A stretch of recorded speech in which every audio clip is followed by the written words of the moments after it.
I'm sitting here on my front porch getting ready to talk to you guys. And I thought about how I chose this house and why I chose this house. And it was the location. Besides being the neighborhood where I grew up and that I love so very much, it speaks to me in a lot of ways. There's a lot of things I love about my neighborhood.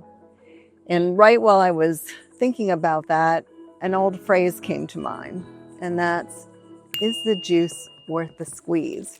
And maybe that's a little bit of an old phrase, but I think it still makes sense today. And that's, are the trade-offs that you make when you're buying, when you're selling, do these make sense? Do you get a benefit? Is it worth it? And so in real estate, this really does hold true. And I think more than ever for buyers and sellers, we have to be thinking about, is the juice worth the squeeze? So I'm going to start with buyers today. And in another follow-up video, we'll talk about sellers. But for buyers, the most important thing really is location. But there's a trade-off there because a lot of times the location that you choose or that you really want to live in might be a little difficult from a budget standpoint. There are other reasons that location might not be perfect. You may want to really live in a certain location, but you also want to live near family and they're not close by. So there's a lot to think about when you're selecting a home, especially based on location. But I do think budget is the most important thing. Can you really afford? Are you going to be cash strapped by choosing that location? Do you think I'm going to be having regular pay increases? It's just going to be short-term pain, but I plan to stay there for a very long time. And if that's true, then maybe go ahead and do it. The next thing would be fully renovated, ready to move in home versus one that needs renovation. And when we talk about a home that needs renovation, we're talking about really different levels of renovation. We could be saying it needs a little paint, it needs a bathroom redone, it needs a little landscaping, maybe it needs a new roof, or we'd be talking about something bigger. We could be talking about a whole house renovation. It needs new plumbing lines. It needs all new windows and doors, expensive things, new air conditioning. So what is the trade-off to you in buying that older home? Maybe you like the charm of the older home, or you really like that street, or that school district is the right one for you. But you're really trading off so much in order to have that house. And when we talk about buying for a home that needs renovation, it's always important to remember, and I tell people this all the time, do your numbers. Make sure people say, oh, well, I'll do that later. Well, do you realize if a roof costs $20,000 and the most you can put away is, let's say, $500 a month, and that might even be a stretch for you, that's $6,000 a year. That's like 3.5 years almost before you're going to save the $20,000 just needed for the roof. And what about other things that need to be done or unexpected expenses that you haven't planned for? So don't be thinking I'll do these things later if you really don't have the budget to put away to do these things later. Maybe it's worth it to buy a home that needs less work, but you're giving up something else. So again, is the juice worth the squeeze?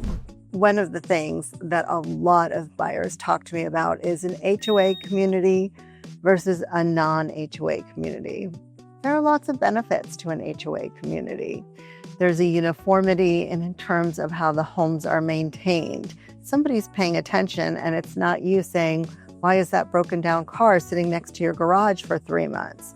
Or, the paint is peeling off your house. You really need to paint it. There are things that an HOA provides that you can't get in a non-HOA community. For example, let's say you don't have a private pool, but the HOA gives you access to a community pool for your kids, for you, and that's something that's really important to you, or a gym or a clubhouse. There's just so many things that an HOA can provide that perhaps you don't have on your own. All that being said, let's remember that a non-HOA community provides you with lots of flexibility.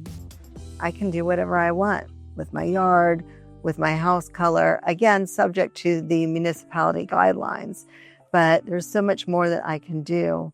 And maybe that's really important to me. But weigh out both sides of it, because living in a non-HOA community also says your neighbor can do whatever they want. And when they paint their house bright Kermit the Frog green, you don't have a say in that. Nobody got to approve that. They just were able to paint that color. When they leave their RV potentially parked in the front yard for months at a time, you don't have a say in that. So be very careful in making that decision. I have chosen to live in a non-HOA community. I'm very happy with that. There are some homes on our street that need some work, but I'm okay with that because the location was important to me and I didn't care so much about a non-HOA community.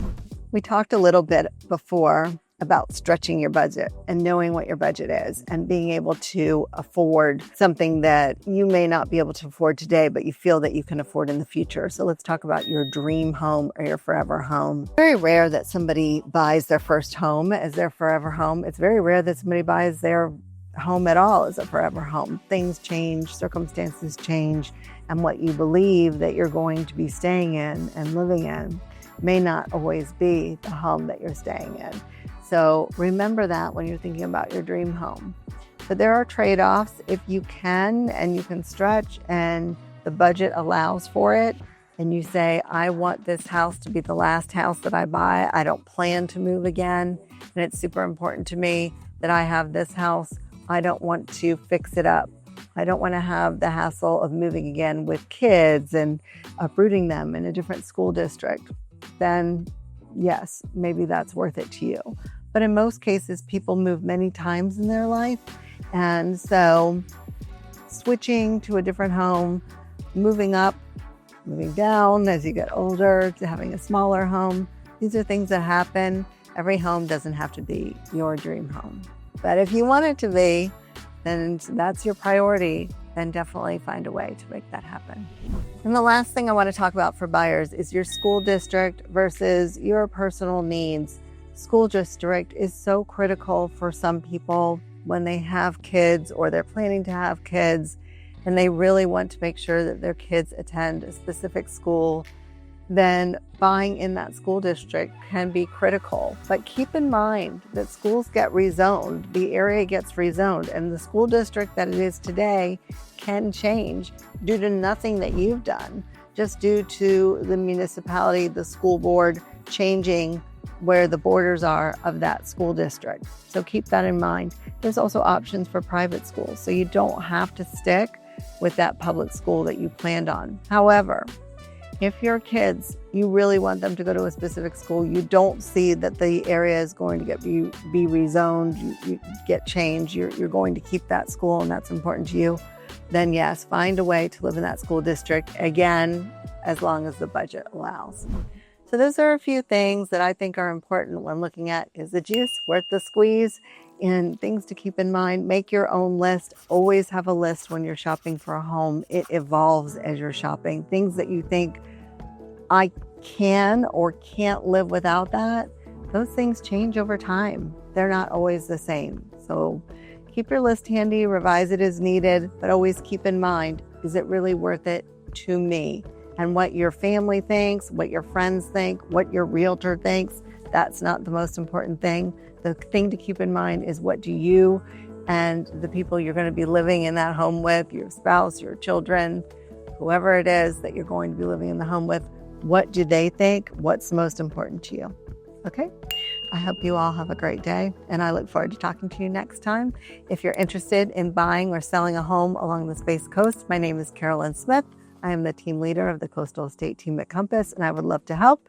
You can reach out to me at the number shown here, or you can DM me at whatever platform you're watching this on. Talk to you soon. Bye.